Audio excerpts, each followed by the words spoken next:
Welcome to way to nutrition. புதினா சாப்பிட்றதுனால நமக்கு ஏற்படுற நன்மைகள் என்னென்னு இந்த வீடியோவில் பார்த்து தெரிஞ்சுக்குவோம்.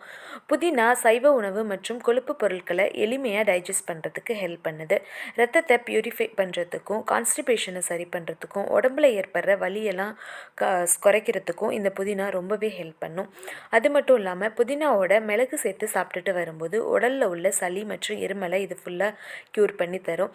சாப்பிட்டு முடிச்சதுக்கப்புறம் 4 புதினா இலைகளை வாயில் போட்டு மென்று தண்ணி குடிச்சிட்டு வரும்போது அஜீரண கோளாறுகளை சரி செய்யும். உடம்புல டைஜஸ்டிங் ப்ராப்ளம் எல்லாமே சரியாகும். புதினாவை நிழலில் காய வச்சு பொடி செஞ்சு பனக்கற்கண்டு சேர்த்து கஷாயம் மாதிரி செஞ்சு சாப்பிட்டுட்டு வரும்போது நல்ல தூக்கம் வரும். நைட் டைமில் சாப்பிடணும்.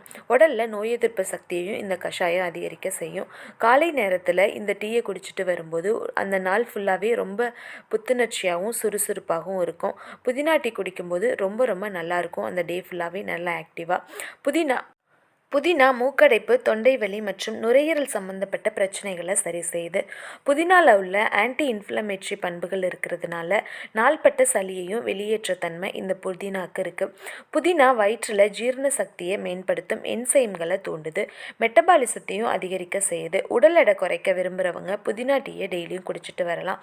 புதினா கீரையை சுத்தம் செஞ்சு குட்டி குட்டியாக நல்லா நறுக்கி தண்ணியில் நல்லா கொதிக்க வச்சுக்கோங்க. அந்த தண்ணியிலேயே கொஞ்சமாக சின்ன வெங்காயம், மிளகு, பூண்டு, ஜீரகம் எல்லாம் சேர்ந்து கொதிக்க வச்சு கொஞ்சம் எலுமிச்சை சாறும் சேர்த்து குடிச்சிட்டு வரும்போது வாய்வு தொல்லை, வயிற்றுக்கோளாறு, சிறுநீரக கல்லடைப்பு, குழந்தைகளோட மலக்குடலில் உள்ள கீரிப்பூச்சிகள் எல்லாமே சரியாகும்.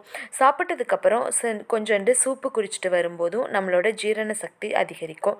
பல் மற்றும் வாய் பிரச்சனைகளை குணப்படுத்த புதினா பெரிதும் ஹெல்ப் பண்ணுது. புதினா ஸ்விங்கம் அல்லது வெறுமனே ஃப்ரெஷ்ஷான புதினா இலைகளை வாயில் போட்டு மென்னுட்டு வரும்போது பற்களில் சொத்த வராது. அது மட்டும் இல்லாமல் பல்வலியும் ஏற்படாது. இருக்கிற பல்வலியும் சரியாகும். வீசிங் பிரச்சனை உள்ளவங்க புதினாவை உணவில் சேர்த்துக்கிட்டு வரும்போது ரொம்ப நல்லது. வறட்டிருமல், முகப்பரு போன்ற உடல் உபாதைகளும் புதினா மூலம் காணாமல் போகும் ஆற்றல் கொண்டது.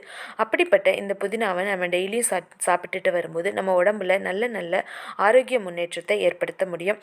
இந்த மாதிரி ஹெல்த் டிப்ஸை நீங்கள் தெரிஞ்சுக்க என்னோட சேனலை சப்ஸ்கிரைப் பண்ணிக்கோங்க. அடுத்து ஒரு நல்ல இம்பார்ட்டண்ட்டான ஹெல்த் டிப்பில் பார்க்கலாம்.